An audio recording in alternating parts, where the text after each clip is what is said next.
If you wanted to get started in YouTube, you needed to start in 2009. You could only get a Twitch career if you started 20 years ago. There's never been any new voice actors ever. Shut up! 2026 is a great year to start a career. Here's why. Hey everyone, my name is Joe Zieja. I've been a full-time voice actor for over 13 years, completed over 8,000 projects, and I run LearnVoiceActing.com with the sole mission to empower the next generation of voice actors to take control of their career, no matter where they come from. The number one question I get asked all the time is, can I still start a voice acting career in this industry? And the answer is overwhelmingly yes, duh, obviously. This is a silly argument that feels a whole lot like gatekeeping when you break it down, but those aren't the people I want to talk to today. The people I want to talk to are the ones who aren't going to take no for an answer, but need some specific direction on how to make it in an industry that has changed an unbelievable amount of time in the last 20 years and continues to change every year. So today I'm going to give you 3 frames of action frameworks that you can adapt to your life and your goals. I say frames of action because when you get too prescriptive with advice like this, especially for people just starting out, it can be paralyzing if that specific advice doesn't apply to your situation. This framing is designed to help you forge your own path forward. And before I start, a quick word on AI, because that's the hot button topic for voice actors right now. You absolutely can still build a career in a world with AI. I'm making an entirely separate dedicated video on that and the status of it this year. So for now, do your best to kind of put it aside and focus on what you can control, which is these 3 frameworks. Framework number 1, simple signal chain. When we talk about signal chain in voice acting, we mean the path of your signal from your mouth to the client's ears. It runs through just 2 pieces of equipment you actually need, a microphone and an interface. That's it. Don't let anybody sell you anything else. Plus, your recording software, your computer, any processing you do. That's the digital part of the signal chain. Simple is always better. There is no end to the equipment you can buy and all the plugins you can install to modify, polish, and tweak your voice. And I'll tell you, as someone who's completed over 8,000 jobs, almost all of it is unnecessary. The more things you have in your chain, the easier it is for one of them to go wrong. Focus on making your space sounding good and getting an acceptable quality mic and an interface. I've linked a few of my favorites below, okay?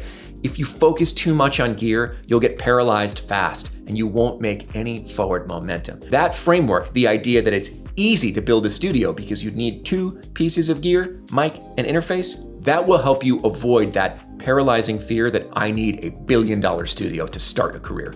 You don't.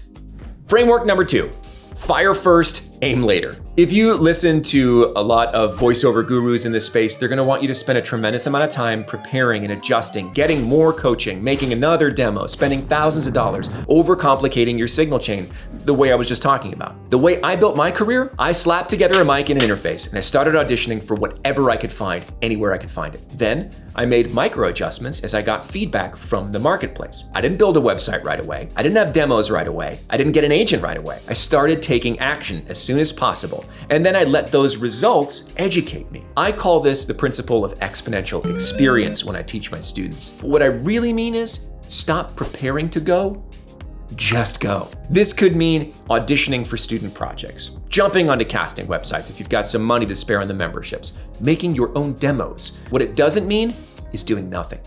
Find an action you can take. I just gave you some examples. Take them. Then adjust your aim based on the results. Ready, fire, aim. Framework number 3, become a talent entrepreneur. The talent entrepreneur is a term that I developed over the last couple of years, the core principle of which is this: the days of this industry needing only talented people who can make funny voices in front of a microphone are over. That industry still exists in small part, but it's a significantly smaller slice of the pie. The old Hollywood way, the idea that you'd get magically discovered for your talent by some seersucker-suited agent who would put all of his resources behind making you a star, that's gone. It hasn't been the case for a quarter of a century, and yet we still have people giving advice like you can enter this industry without any business skills at all. The people who break in and crush it don't only have talent, they have an entrepreneurial mindset because they know their voice is a product. And in order to sell a product, you need a business system behind it. We are not just actors. We're marketers, COOs, CEOs, CFOs. Adopt an entrepreneurial mindset. Measure your progress. Track your statistics. Have a marketing plan. Seek out other business-minded people alongside other actors. Build community around your business. The economic forces behind a voice acting career and selling cotton sheets are the same. I can't tell you how many people I know with brilliant, unbeatable voices who are the worst business people in their world, and their bank account shows it. We have several programs at learnvoiceacting.com that will help with all three of these frameworks. If you're interested in taking your career further, check out the courses and programs in the description below, or head over to learnvoiceacting.com. And if you want to get started with the Voice Acting Academy, which is kind of our VO 101 program, use code YouTube for 10% off. I really hope these three frameworks have helped you position yourself as a person of action. Dormancy and passivity will only bring you frustration. Free yourself from the idea that voice actors are special unicorns who had the world handed to them. We all worked for it. And if that's not enough inspiration, I want to leave you with a couple of clips of students who were in your exact shoes with no experience and how they overcame that inertia to start a career. Not in 1985, within the last couple of years. If they can do it, you can do it too. 2026 is still ripe for the taking. I hope you reach out and grab it. Welcome. It's clearly a sign that you're made for this industry.